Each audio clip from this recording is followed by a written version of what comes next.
कभी कभी कोई प्रॉब्लम ज्योमेट्री से इतने अच्छे से कनेक्टेड होता है ना कि ज्योमेट्री उसका पूरा का पूरा सॉल्यूशन दे देती है। तो हमारे पास एक ऐसा ही प्रॉब्लम है जो कि कॉम्प्लेक्स नंबर्स के चैप्टर से आया हुआ है, जेई एडवांस 2025 में। तो प्रॉब्लम्स है क्या हमारे पास, और देखेंगे कि कैसे ये हमारे पास ज्योमेट्री से कनेक्टेड है। तो प्रॉब्लम्स है, let R denote the set of all real numbers. We know that let z1 equal to 1 plus 2 iota and z2 equal to 3 iota, where iota equal to under root minus 1.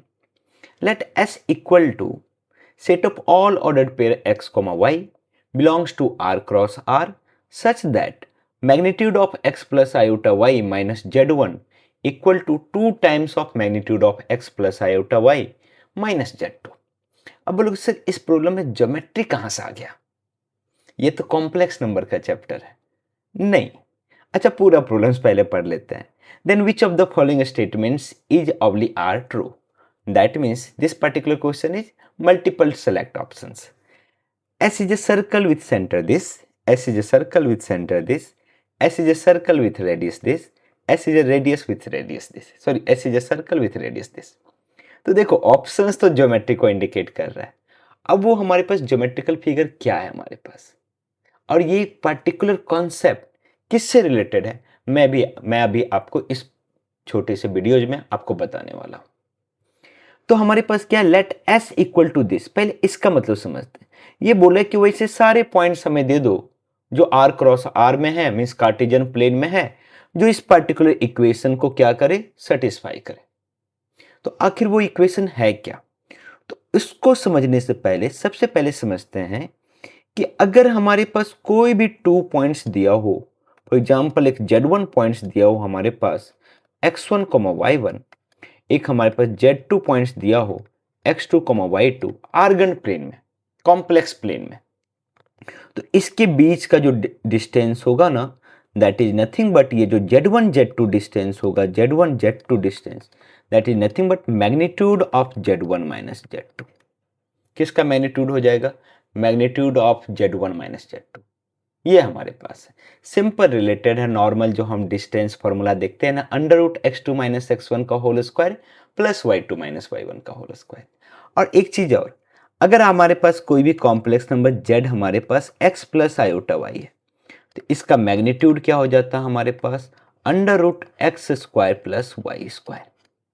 तो जब हम इसका magnitude निकालेंगे ना, तो वो आ जाएगा under root क्या, x2 माइनस x1 का whole square plus y2 minus y1 का होल स्क्वायर। तो है ना ये डिस्टेंस फॉर्मूला। चलिए ठीक है, अब आते हैं हमारे पास मेन कॉन्सेप्ट पे। तो हमारे पास क्या दिया हुआ है कि एक हमारे पास कोई कॉम्प्लेक्स नंबर है, इन जनरल कॉम्प्लेक्स नंबर है x प्लस आयोटा y। तो हमारे पास बोला कि magnitude of z minus z1 equal to 2 times of magnitude of z minus क्या z2। ये हमारे पास मीन्स ये कुछ डिस्टेंस का रेशियो आपके पास दे रहा है, और ये डिस्टेंस का रेशियो ना एक इंपॉर्टेंट ज्योमेट्रिकल स्ट्रक्चर्स की ओर इंडिकेट करता है। अब वो क्या होता है हमारे पास, सर्कल। और ये जो हमारे पास कॉन्सेप्ट है ना, इसको हम बोलते हैं अपोलिनियस सर्कल। तो हमारे पास अपोलिनियस सर्कल क्या होता है हमारे पास, तो अपोलिनियस सर्कल बोलता है कि हमारे पास कि अगर कोई भी हमारे पास 2 फिक्स पॉइंट्स हैं, लेट्स सपोज कि यहाँ पे हमारे पास एक फिक्स पॉइंट है z1 और एक फिक्स पॉइंट है z2। तो अगर कोई भी हम एक इन जनरल पॉइंट लेंगे ना, z x, y, इसको सच दैट इस टाइप से मूव कराना है कि इसका जो डिस्टेंस का जो रेशियो है ना, वो क्या होना चाहिए, एक नॉन जीरो कांस्टेंट होना चाहिए। मीन्स हम बात करें तो magnitude of z minus z1, magnitude of z minus z1 upon magnitude of z minus z2, ये क्या होना चाहिए, एक कांस्टेंट होना चाहिए।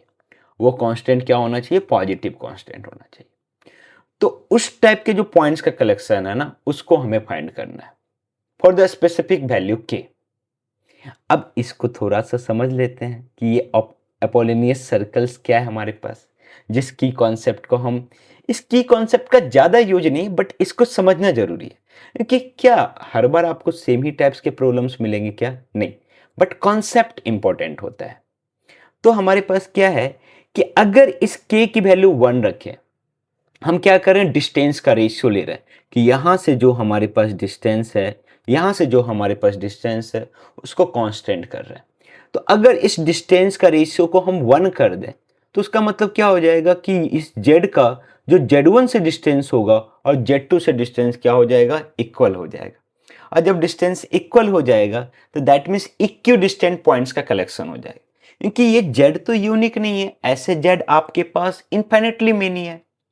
जब इन्फिनिटली मेनी है तो उस पॉइंट का जो हमारे पास जो कर्व ट्रेस डाउन करेगा वो कर्व किसको रिप्रेजेंट करेगा, तो ये हमारे पास इक्वी डिस्टेंट पॉइंट्स का कलेक्शन हो जाएगा। और इक्वी डिस्टेंट पॉइंट्स का कलेक्शन हमारे पास क्या होता है, परपेंडिकुलर बाइसेक्टर होता है।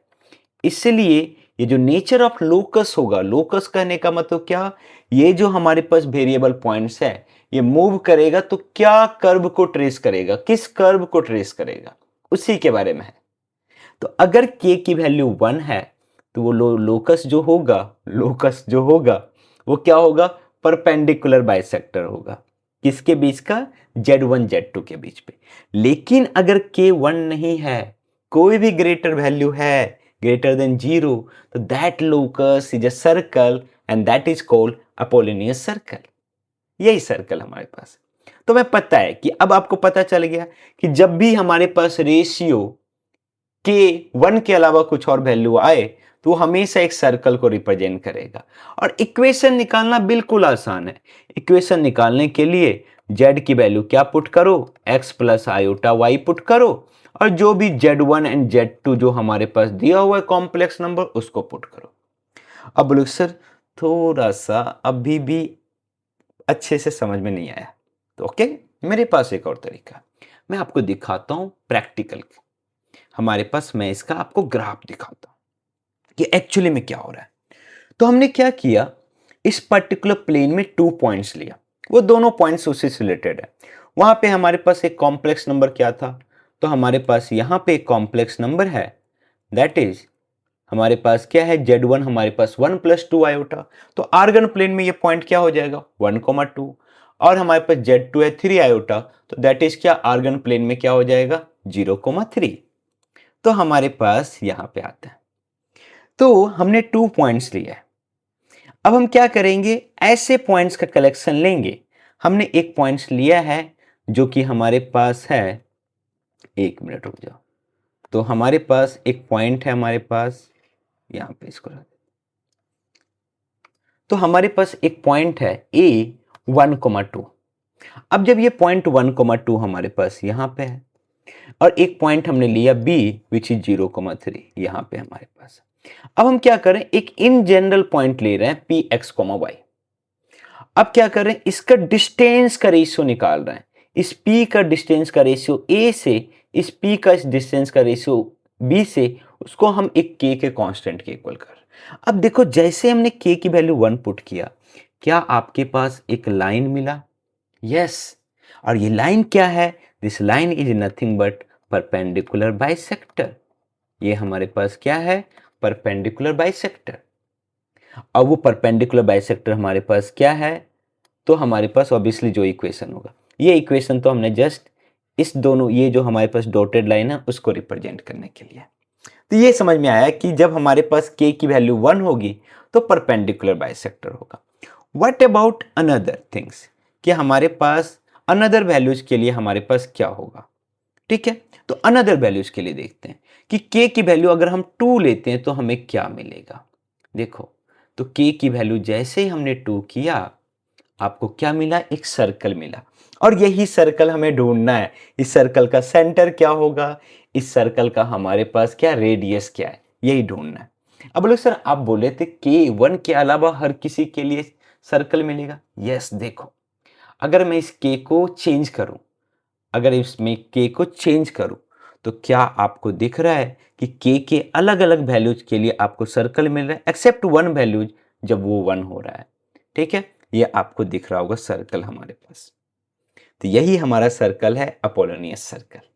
तो देखा सर्कल्स का एक न्यू टाइप्स का डेफिनेशन है कि circle is the collection of, क्या हमारे पास वैसे पॉइंट्स का कलेक्शन है, ये कि 2 फिक्स पॉइंट से हमारे पास जो डिस्टेंस का जो रेशियो होगा that is a constant and that constant is not equal to 1, ठीक है, ये हमारे पास तो एक नए टाइप से सर्कल का डेफिनेशन आपने सीखा। यस, अब बोलो सर अब प्रॉब्लम सॉल्व करके दिखाओ। ओके, अब आप इजीली प्रॉब्लम्स को सॉल्व कर लोगे।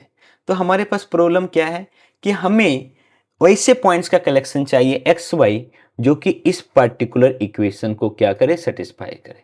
जहाँ पे Z1 हमारे पास क्या है, तो 1 प्लस 2 आयोटा, एंड Z2 हमारे पास क्या है, तो 3 आयोटा। हमने क्या बोला कि Z होता तो x प्लस आयोटा वाई से सब्स्टिट्यूट कर देते, बाकी जो पॉइंट्स है उसको उससे सब्स्टिट्यूट कर दो।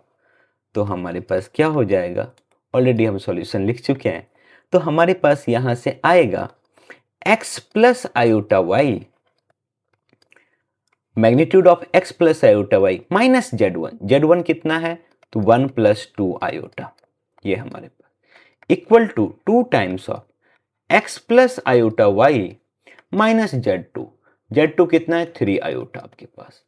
तो यहां से हमें सिंस मैग्नीट्यूड निकालना है तो क्या करते हैं, रियल पार्ट को एक साथ कर लेते हैं।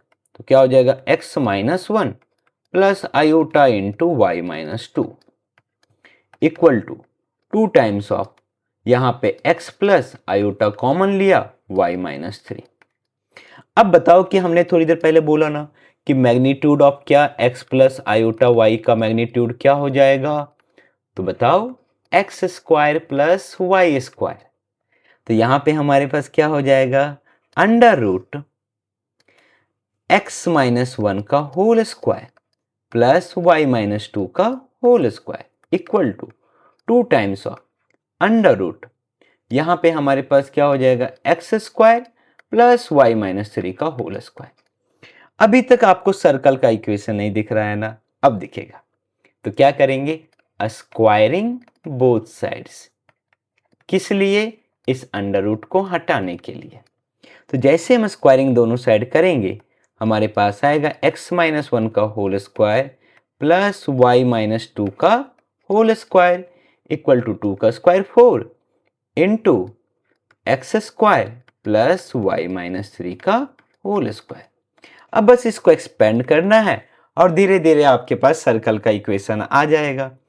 तो हमारे पास क्या हो जाएगा, x square minus 2x plus 1 plus Y square minus 4y plus 4 equal to, यहां से 4 into x square plus Y square minus 6y plus 9। अब थोड़ी देर की बात है, बस आपके पास सर्कल का इक्वेशन आने वाला ही है। फिर आप बिलीव करोगे कि जो भी हमारे पास इस टाइप के फॉर्मेट में आएगा एक्सेप्ट के इक्वल टू 1, वो सारे किसको रिप्रेजेंट करेगा, सर्कल को रिप्रेजेंट करेगा। तो इसको एक्सपेंड करते हैं तो आ गया 4x square plus 4y square minus 24y plus 36। अब इसको सिंप्लीफाई कर लो, तो सिंप्लीफाई करेंगे तो कितना आएगा, तो आएगा 3x square plus 3y square minus 24y plus 4y minus 20y, तो माइनस 20y को इधर लिख लेते हैं। फिर हमारे पास माइनस 2x इधर आके प्लस 2x, और कांस्टेंट टर्म क्या हो जाएगा 36, 415 कितना 31। ये आपके पास सर्कल का इक्वेशन। आप मान रहे हो कि नहीं ये सर्कल का इक्वेशन है, क्यों, क्योंकि यहाँ पे एक्स स्क्वायर और वाई स्क्वायर का कोएफिशिएंट सेम है and there is no X Y terms, तो that means this is the equation of the circle. ये वो सारे एक्स वाई पॉइंट्स का कलेक्शन है। तो वो सारे एक्स वाई पॉइंट्स का कलेक्शन मिलके क्या बन रहा है, एक सर्कल का फॉर्मेशन कर रहा है। तो हमारे पास क्या आया, x square plus Y square, proper circle के इक्वेशन के फॉर्म में लिखने के लिए 3 से डिवाइड कर देते हैं, 2/3x minus 20/3y plus 31/3 equal to 0। तो इसका सेंटर क्या हो जाएगा, सेंटर विल बी, सेंटर हमारे पास कितना हो जाएगा, दैट इज माइनस 1/3 कोमा कितना हमारे पास 10/3। कैसे निकाला, ये हमारा 2f होता है, ये हमारा 2g, और हम लेते हैं माइनस f कोमा जी, माइनस f कोमा माइनस जी, ये हमारा सेंटर आ गया। और हमें क्या चाहिए, रेडियस, तो रेडियस क्या हो जाएगा, under root of F square plus G square minus C, this is our C. तो यहाँ पे जस्ट वैल्यू पुट करो, आपके पास आएगा एफ स्क्वायर 1/3 का स्क्वायर 1/9, 10/3 का स्क्वायर 100/9 -31/3। तो बस इसको सॉल्व करना है। तो हम क्या करेंगे, 9 एलसीएम लिया, क्या आ गया 1 + 100 -31 3 जा 93, और यहाँ से आपके पास आ जाएगा √8/9, विच इज नथिंग बट 2√2/3। तो आपके पास रेडियस आ गया, सेंटर आ गया। क्या हो जाएगा हमारे पास सेंटर, अच्छा यहाँ पे माइनस नहीं है, माइनस, तो सेंटर हो जाएगा हमारे पास ये -1/3, 10/3, एंड रेडियस कितना हो जाएगा 2√2/3। तो देखा ना अपोलोनियस सर्कल का कमाल, कि ये क्या बोलता है हमारे पास, अगर k की वैल्यू 1 नहीं है ना, तो कोई भी तुम डिस्टेंस का रेशियो निकालोगे तो रेशियो आपको क्या देगा, एक सर्कल देगा आपके पास। तो this is the Apollonius circles. इस कॉन्सेप्ट को समझना जरूरी है आपके लिए, ठीक है। बाकी आप प्रॉब्लम्स को इजीली खुद भी सॉल्व कर सकते हो। तो वीडियोस को पूरा देखने के लिए धन्यवाद। Bye bye.